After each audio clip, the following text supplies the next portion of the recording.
سەرەتا بەخاتنی دەستگای ستاندەر دەکەم ئەمڕۆ یەکەم ڕۆژی بانگشی هەڵبژاردننی بۆ پەرلەمانی عێراقیە ئینشاءڵڵا لە 11/11/2025 ئەنجام دەدرێت. دیارە من سەرەتا پیرۆز بایەکی گەرم لە خەڵکی هەرێمی کوردستان دەکەم بەگشتی و بە تایبەتی لە موچەخۆران و فەرمانبەران، چونکە ئەو بانگێشەیە یەکەم جار کە لیستێکدا دەبەزێ یەکەم جار لەسەکە دابەزمەنای لیستی تەوتینە کە کاندیدەکەی دکتۆر ڕەعەد ڕەفعەتە و لەقەبەکەی بە ئەندازیاری تەوتین ناسراوە، چونکە ئەو پرۆژەی تەوتین لە ئەساسەوە بیر و بۆچوون و فکرەی دکتۆر ڕەعەدە لە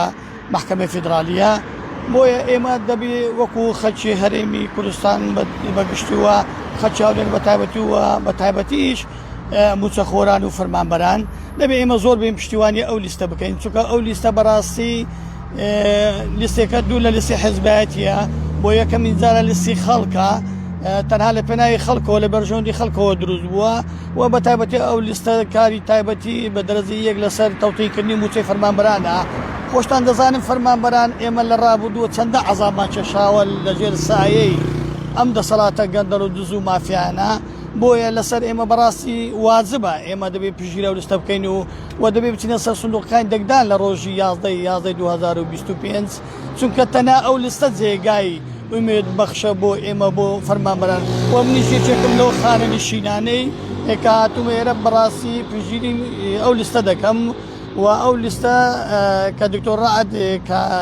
سەرۆکی لیستەکەیە و ژمارەکەی 247 ئومێدەوارم هەموو خەڵکی هەولێر بەگشتی و هەموو چین و توێژەکان و هەموو خەڵکی دڵسۆز و تێکۆشەر و شۆڕەجێڕەکان و هەموو موچەخۆران و ئەوانەی بەتایبەتی ئەمە خۆتان زانین موچەخۆران ئێمە لە ڕابردووە 6 موچەمان خوراوە هەموو لەجێ سای ئەم دەسەڵاتەوە بووە، بۆیە ئەگە بین ئێمە تۆڵی خۆمان بکەینەوە لەم دەسەڵاتە بەڕاستی بێ هەوڵ بدەین ئەم سەرۆکی لیستی تەوتین کە بەڕێز پرۆفیسۆر دکتۆر ڕەعەد ڕەفعەتە دەبێت لە هەڵبژاردننی داات و ئینشاڵڵا سەرکەوتێکی گەورە بەدەستدێنێت و هەمومان بە سەرکەوتێکی گەورە یەکتە دەبینەوە هیوای سەرکەوتنی بۆ دەخوازم و زۆر سوپاسان دەکەم. من وەکو خاننشینێک مامۆستا کۆچەر خەڵکی بەحەرکە